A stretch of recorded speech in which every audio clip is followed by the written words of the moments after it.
Oh, okay, great. So, oh, there we go. Perfect. So we're just waiting for Ian Madame to come on. So a little bit about Mockingbird.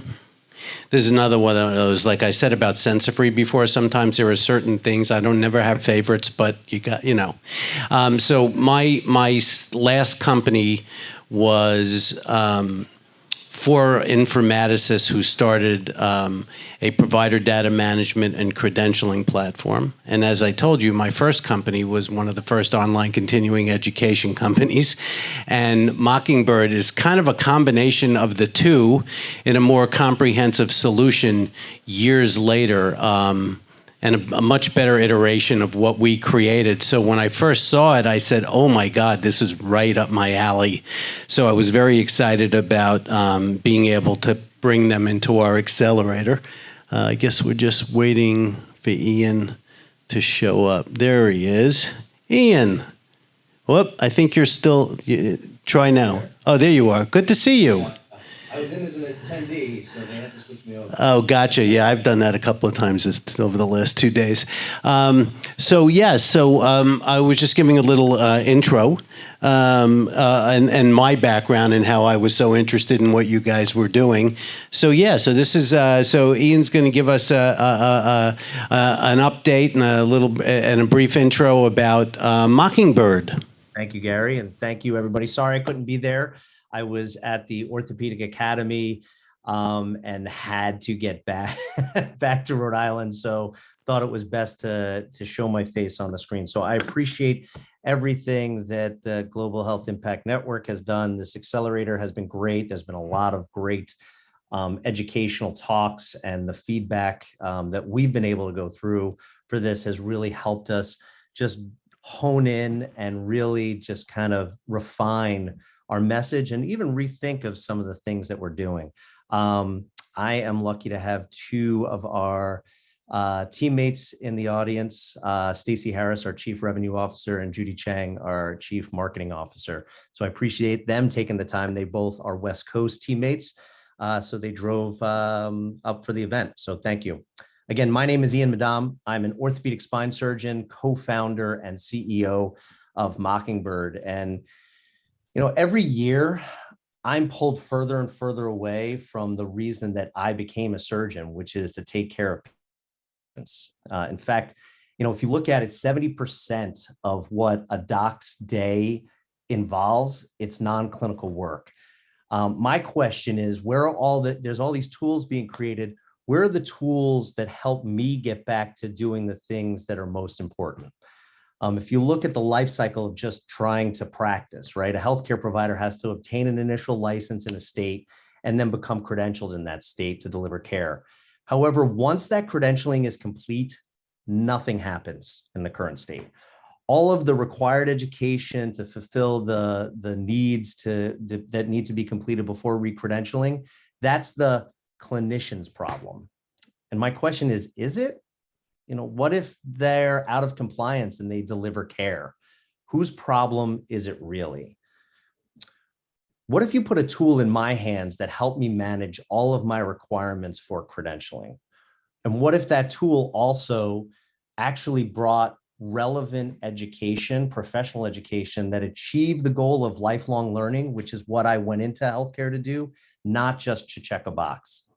So that's the journey that Mockingbird has embarked upon. Nothing like this exists today. We're the only tool in the market that offers both a patent pending rules engine for clinicians based on their unique set of licenses and credentials and matches up the relevant education to maintain that compliance. But we're actually just getting started. That's just our first offering, and I'm excited to share our journey today. So too often I hear that's the physician's problem. That's the clinician's problem.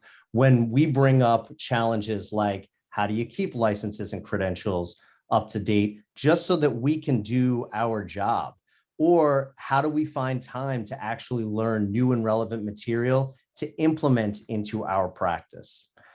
The current state today to practice any type of medicine is pretty simple. You need to have a certain license So go out and get the license. And then to maintain the license, you have to complete continuing education. The problem is that each license takes about 100 hours to maintain, and they all have different complex rules that change on a yearly basis. And it's a manual process, so there's a ton of liability. The current state also has, along with these multiple requirements, multiple timelines that don't match up.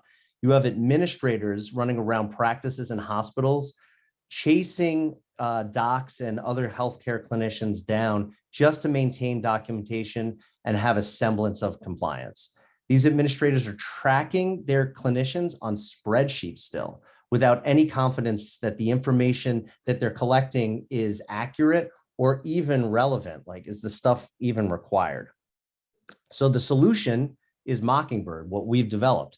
Mocingbird is both a mobile application and a web-based platform for clinicians and administrators.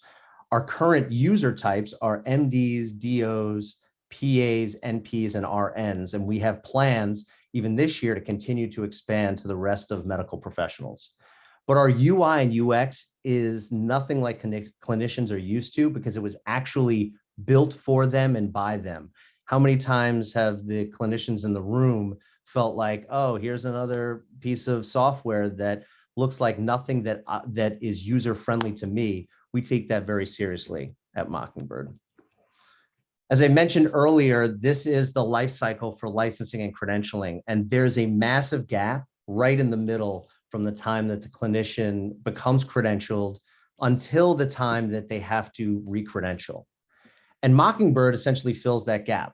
We have a rules engine that can be customized to the clinician's unique set of licenses and certifications. Any expirable can be built into the platform, and rules are kept up to date by the Mocingbird team. So now there can be confidence in what is listed actually are the things that need to be completed. However, where we are different, again, is that we are pairing the required education to meet the needs of what needs to be completed. We are bringing together two previously siloed industries into a single platform, and that's why we are different.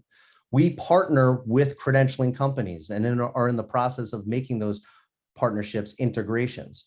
We also partner with CME companies to deliver their content on our platform.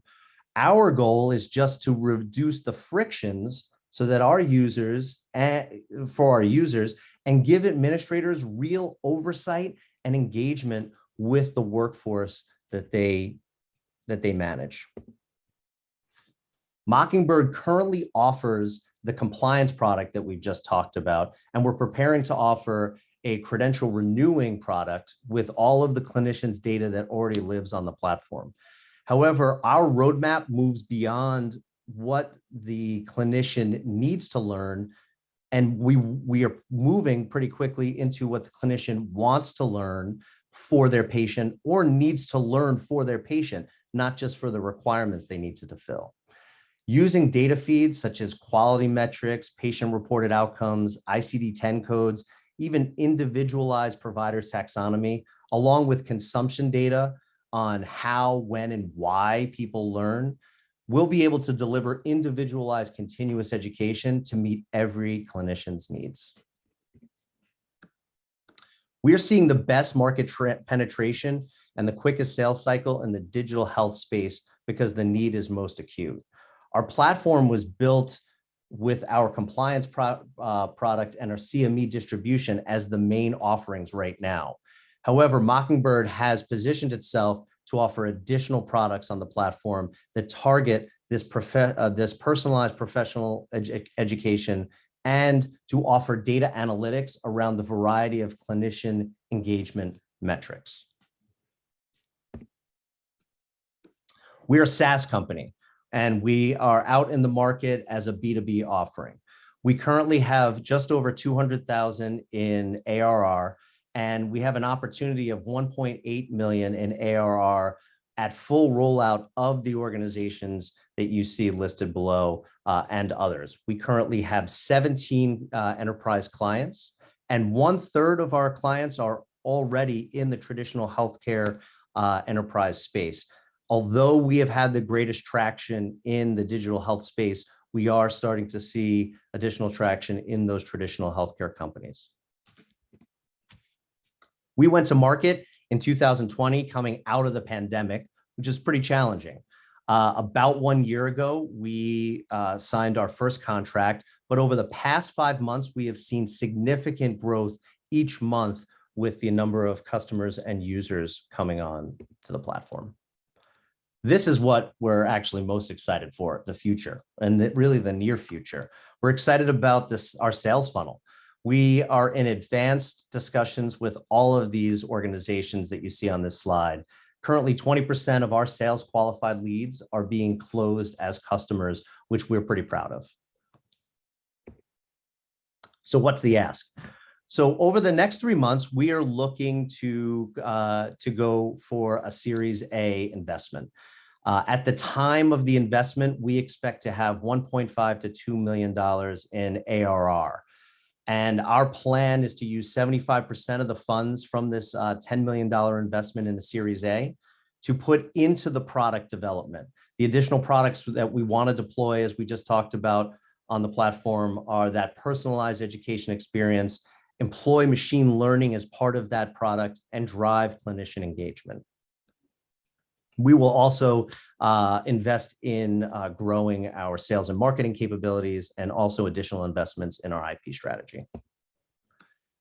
And then how are we going to, where are we going to go with this investment? Well, we plan on reaching our next inflection point in just 18 months. We feel like we have the momentum to do this, the traction to do this, and we are at a point of inflection right now that we just need to scale to be able to achieve these metrics. Within 18 months, our goal is to grow to 100,000 users and onboard our first multi-hospital healthcare system, which will be big steps for us. We also want to deploy that machine learning curation product and have completed integrations with 20% of the credentialing provider market. And finally, we want to be able to start delivering meaningful clinician engagement metrics to our customers. We are very excited about our trajectory and our journey, and we're hoping that you'll join us.